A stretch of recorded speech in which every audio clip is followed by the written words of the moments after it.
people will fight if we lead them. People keep telling me they know me. No one does. But I do.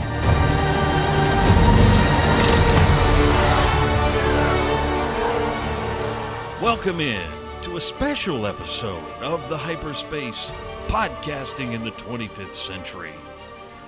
The interweb's first and only podcast. My name is Jared. And I'm Matt. And this is Mike. And gentlemen, tonight, this is going to be a special bonus episode of the Hyperspace as we're going to discuss the latest trailer for The Rise of Skywalker that was released on October 21st, 2019. Yes. So, now I know Mike has a strong aversion to a frame-by-frame discussion of trailers and such. So, I think what I'd like to do is just sort of open up the floor, and we'll talk about our impressions, what we thought was interesting, what we liked, what we didn't like, and discuss it. What do you say to that? I thought this was for the new John Cena Playing with Fire movie, so I'm a little unprepared. Well, Mike, we can... Maybe you can record a solo podcast about that later. Well, it'll just be chock full of my laughter, so, you know. Yeah, that looks like it's going to be a winner, I tell you. No. This one, gentlemen, is for The Last Jedi. What? The Last Jedi? No. Wake up. We're all 2 years. we're all a little sleepy here, but we're going to persevere so we can We're going to make get it this through to this. you. Yes. So, anyway, guys. Jared, why don't you go first? Okay. So I watched the trailer as it aired on Monday Night Football. I did watch a full half of the Patriots-Jets game, and that was a travesty in itself. Yeah, it was a bad one. So I was quite happy when it was finally time for the trailer to play, and immediately I was taken with the fact that, as my good friend Mike said, Rey is running all over the place. She just can't stop running. She just runs and runs. Yes. Never stops. Running. It's an Abrams thing, man. He loves to have people run. Man, She's in great shape. she has to be. And it's Tom Cruise in Mission Impossible 3. There's a lot of funny videos of him just running constantly. It's just running. It seems like the planet that she's on could be either Endor or maybe Yavin 4. It seems possible, but since we know that there are now numerous planets with the same exact kind of topography and climate and such, that this is probably some new planet that we've never seen, but it could have probably been Endor or Yavin just as well. But, I thought, do we see like a temple or something in that first shot as she's running along that ridge? It's possible, or it could just be a giant rock. Yeah. Well, Not quite sure. There's a lot of ambiguity in what we're seeing here, so yeah. there's already a ton of theories going on the internet about that first section when she's running. Is Yeah. it really her? Is it a forced dream? Well, it seems... Is it really Leia doing that training and she's projecting herself back to Leia? There's a lot of theories going on there. Well, the one thing, I think in a larger sense, this trailer, it doesn't really tell you anything. It's just a bunch of very pretty images, one after the other, with little to no context about what you're seeing. Yeah.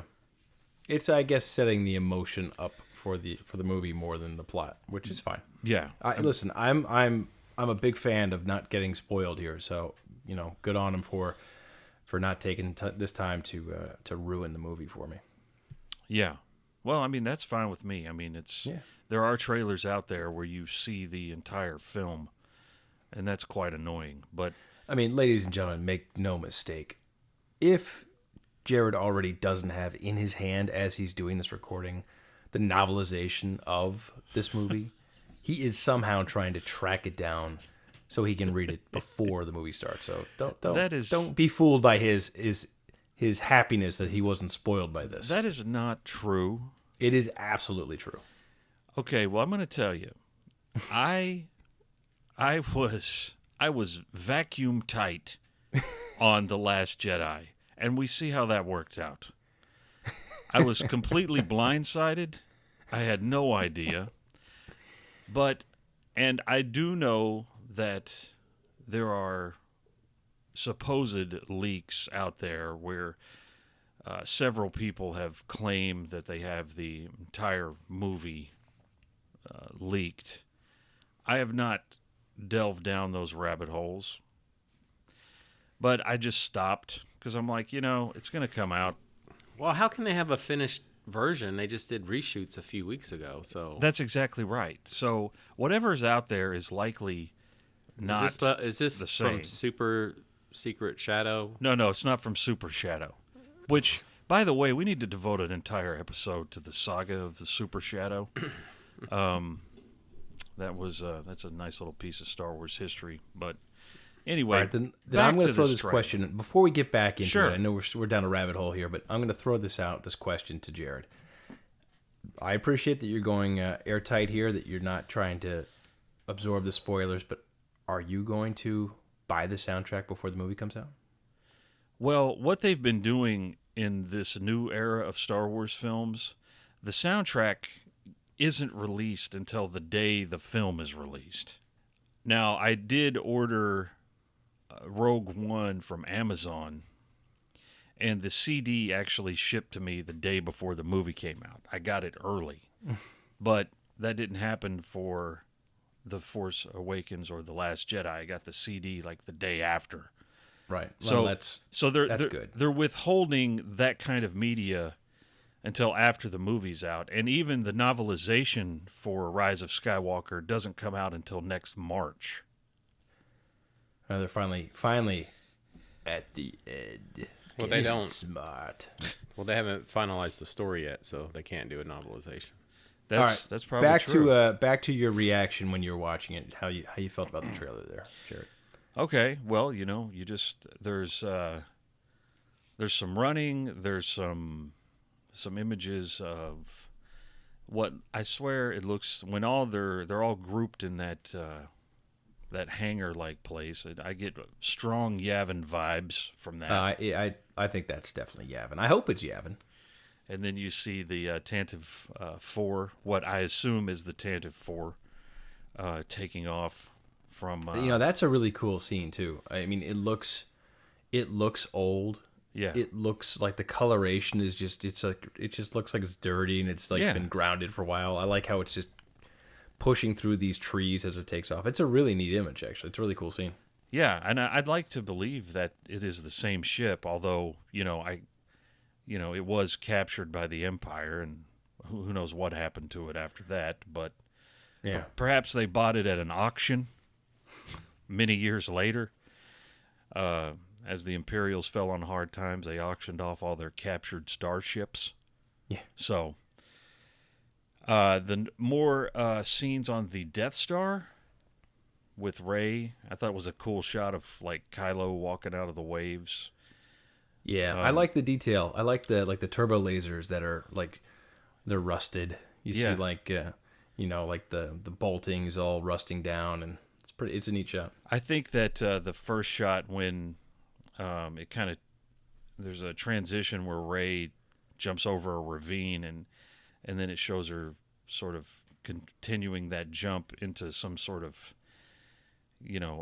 structure. I think she's probably inside the Death Star at I would that assume point. that's what it is. Yeah.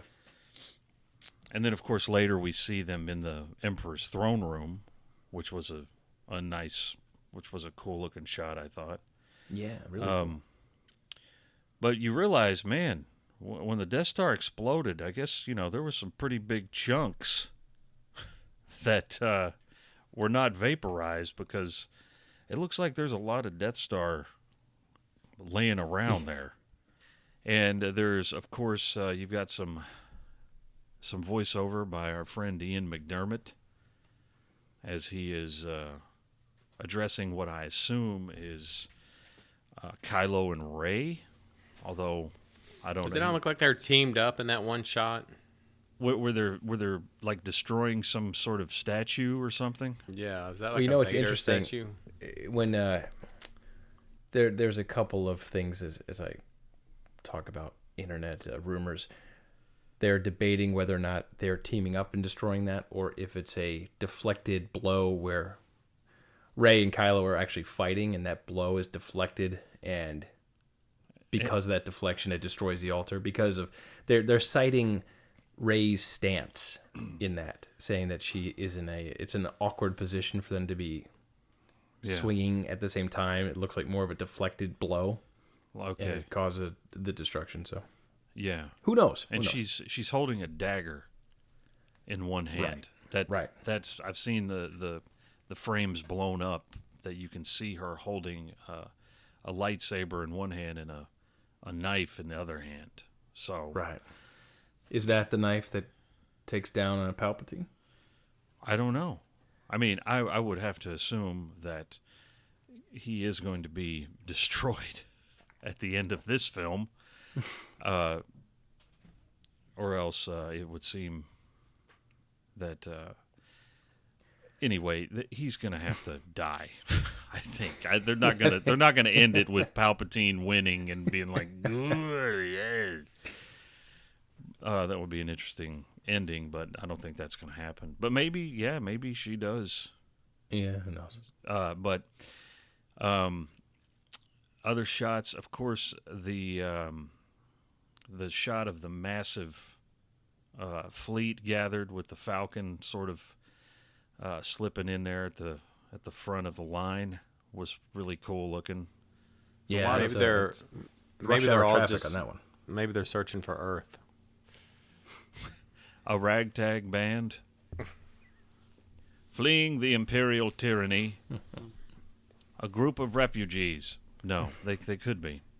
Many people, of course, have pointed out a ship that looks just like the Ghost behind the Falcon. I mean, if that's not the Ghost, then what else could it be? Well, the Ghost has already been in Rogue One. Rogue One. I mean, so it's out there. Yeah. Yeah, and I'd like to think it's still flying around in this time period. The Falcon has its circular dish back. Yep. As it should be. Matt, I hate to tell you. What's that? There was, if you look in that shot and you scan around, you see one of the bombers right off the upper right side. I saw it. Oh, they bring the bomber back? Yes, it's the only bomber I think left in the fleet. Yeah, you see it. It's back behind the Falcon up to the right. I know.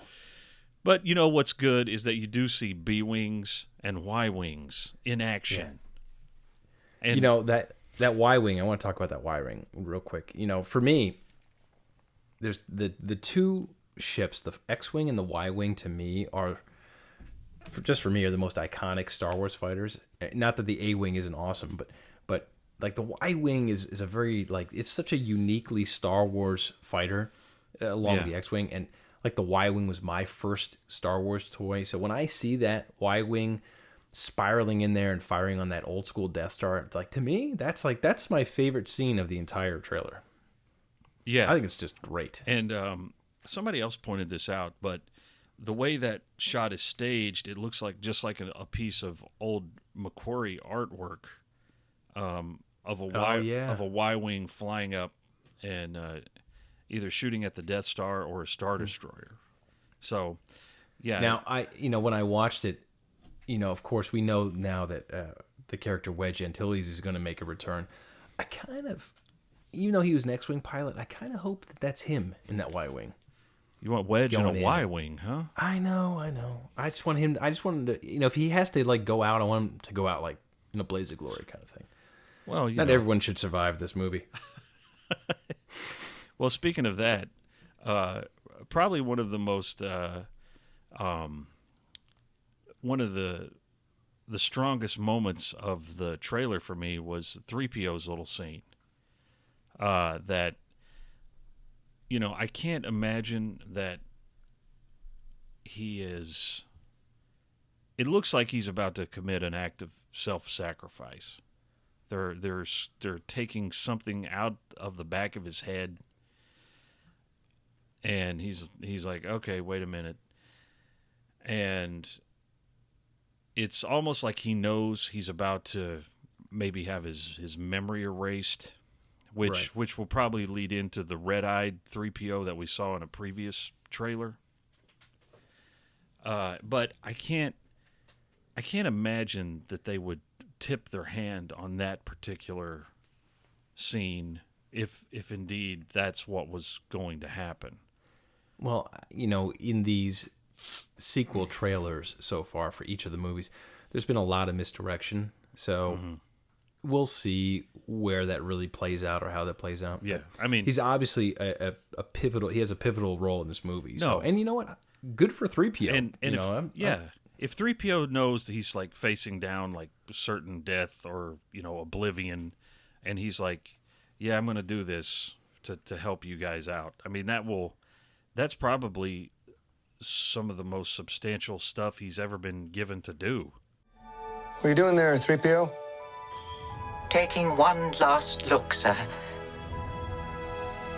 at my friends. Well, I mean, yes, but we do know that 3PO and R2D2 do carry on and make it at least to the Egyptian desert down the way. So that's true. They do. Somewhere in the 1930s, they are brought to light once again. Exactly. Emotional moment, of course, and in the trailer, the emotional pivot point of that trailer. Sure, and regardless of what happens, I think it's a well done scene for the trailer, and I'm sure in the film it'll be well played, regardless if there's a take back or not. Which I certainly don't want to see 3PO wiped out, but it's good to see him given something with a little meat on the bones to play. In that scene, there's a battle droid. Yeah. From the prequels. Off his right side there. Yeah. It's hard to see, but you see it when you see the frames, you can see it. Yeah. Isn't that great? Interesting. I missed that. I didn't see that. Yeah, there's an old Separatist battle droid in there. Yeah, it's so cool. It's right after the C-3PO scene, the John Williams music really kicks in, and it's like, to me, I've watched this trailer. I probably watched it like 50 times now, and that part of the trailer after 3PO says his thing and the music really kicks in. That's I have to say, it's probably some of my favorite music from Star Wars right there that I've heard in the trailer. Yeah, the way like all of Star Wars. The main title is sort of played in that. It's a little slowed down, I think, but I don't know. It's a little more deliberate and slowed down. Yeah, but it's really great. And I think that's a cool scene with Chewie and Poe like taking out the troopers in that hallway. I don't know where they are, but it's just heroic, everything they're doing there. Yeah. And then of course we've got Lando and Chewie in the cockpit of the Falcon there. I think. Hey, you still with me, Chewbacca? Hey, Chewbacca, you got my Geritol? Can you take the controls? I'm drunk on Colt 45. I like to mix my Geritol with Colt 45. It's quite a toxic concoction. So I think probably Lando and Chewie are flying the Falcon in that big battle.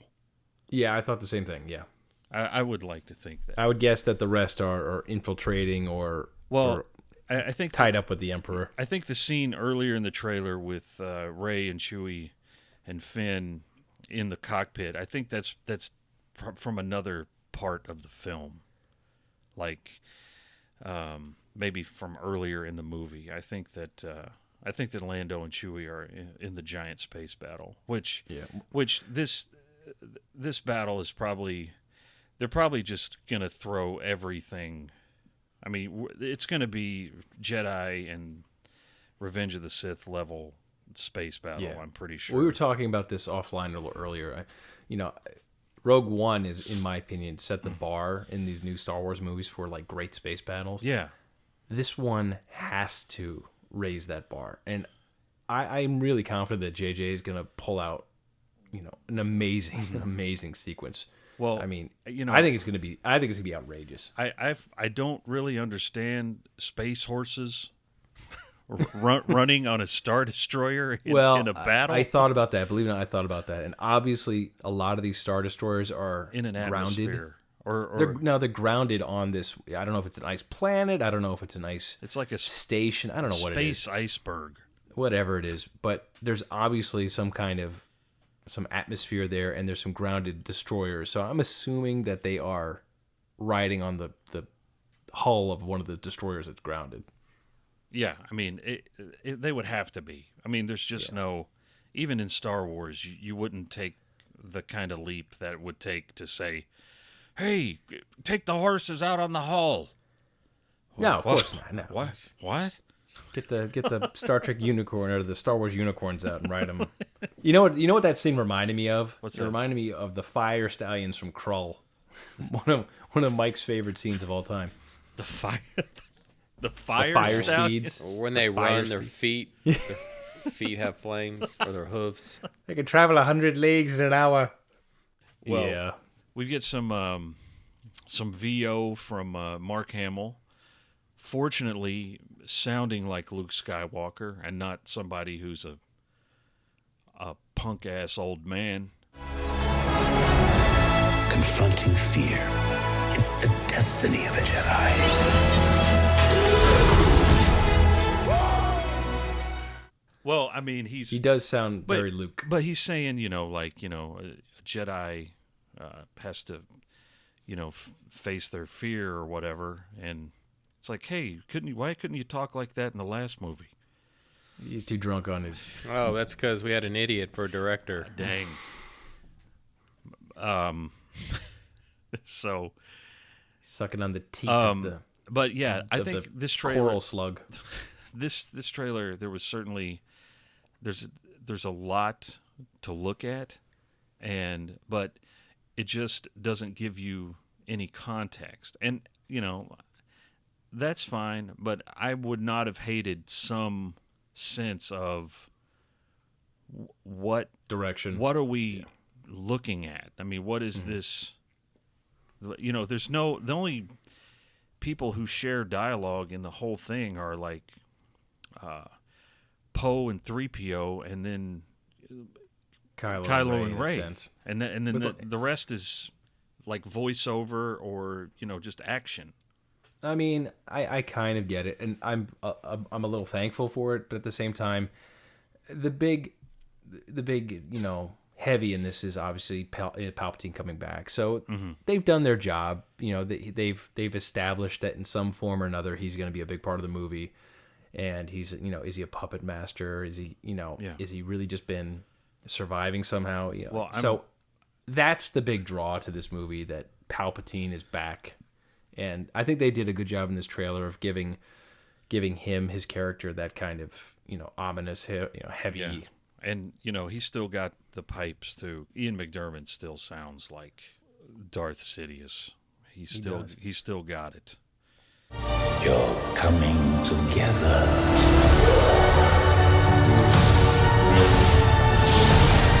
Is your undoing. And I don't know how many times, Mike, you've watched this trailer yet, but when I was like Jared, I saw it on Monday Night Football after watching the first half of that incredibly boring game, and I watched it on a TV that I didn't want to watch it on. I was holding my sleeping baby daughter who just fell asleep, so I was trying not to move. So when I saw the trailer on TV for the first time, and with that, it was a pretty lame lead-in, I have to say, what he, like the announcer. Yeah, that bald guy was like, "Hey, it was a pretty dull way to see it." So I watched it, and it didn't overwhelm me when I first saw it. And then it wasn't until the next day where I watched it like 20 more times or 50 times. And I'm like, yeah, I like this trailer a lot. I don't know what to make of it. There's a lot I don't know what to make of. And I was telling you guys offline that I still don't feel a big connection with the main characters, although the emotion of this being the last part of the saga that we grew up with is heavy to deal with. I'm still not overly connected to these characters yet. Yeah. So And well, we'll really I have faith and hope that they're going to wrap it up well, and I'm going to walk out of that movie going, okay, I'm pretty good with it. I don't know if I'm going to be blown away or if I'm going to really like the ending, but I'm hoping, much like The Dark Knight Rises, that I can walk out going, okay, that was a good way to finish it. yeah. Well, I think one thing that gives me hope is something Mike said a while back, is that in The Force Awakens, these characters are presented to you in a way that is appealing, and it was obviously setting the stage for you to get to know them. But Right. where it fell down was in the second movie, where everything just went completely haywire, but the guy who initially set these characters up and who made them likable is coming back in this movie, and hopefully will bring some of that back into it.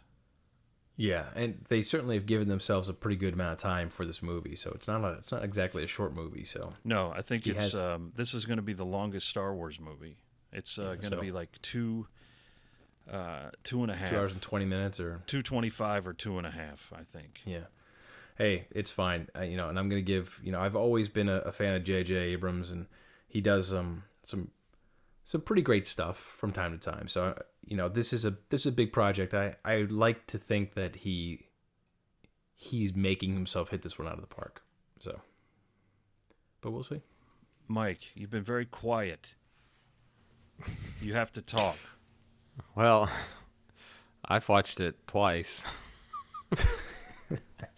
I watched it last night on my TV off YouTube because I didn't want to watch it on my phone, and I watched it again right before we did this because I felt it was necessary. My reaction is, I don't know. I mean, it's like the trailer looks, nice. Don't know what the story's going to be. I'm just curious to see if they pull it off than anything. Like, are they gonna be able to bring this home? Because it had a nice start. With the, like Jared was saying, I thought the strength of Force Awakens was you really liked the new characters. The second movie was a disaster. So I mean, the third one is I don't know. It's just I'm more curious to see what they do with it than anything. Yeah, Like, well, it's even though The Last Jedi was a disaster, as you say, Adam Driver has been very consistent through his performance. Like, he's been I think Kylo Ren has been a great character, and I think Adam Driver has been a very consistent actor in these movies. I think he's the most interesting character from this Yeah, trilogy so far. Well, yeah, I would agree. I think all the characters had something interesting about them. Mm-hmm. The thing is the story. Is it going to work, and is it going to be a satisfying conclusion for 9 movies? I didn't have the same excitement for this that I had for when I saw the trailer for Revenge of the Sith, because I remember I was really excited to see that trailer because I was really excited to see that movie because I was really excited to see how that they were going to end that trilogy, which was, where the original trilogy spawned from. So I remember when I saw that trailer, it was on TV back in the old days when you had to watch it on TV before it hit the internet, and I loved it. I was just like, man, this looks really great. And this is just sort of like, okay, well, let's see what happens. I mean, this movie has a lot of work to do, and I'm just gonna have to see what happens. But The trailer has a lot of cool images in it. I mean, there's no doubting that. Although I don't understand why JJ seems to think spaceships need to go in water, but that's strange to me. Now, is that Star Destroyer underwater or is it underground? I don't know. It looks like it could be water, but whatever. I don't think it's Well, water. how did a spaceship get underground? I don't know.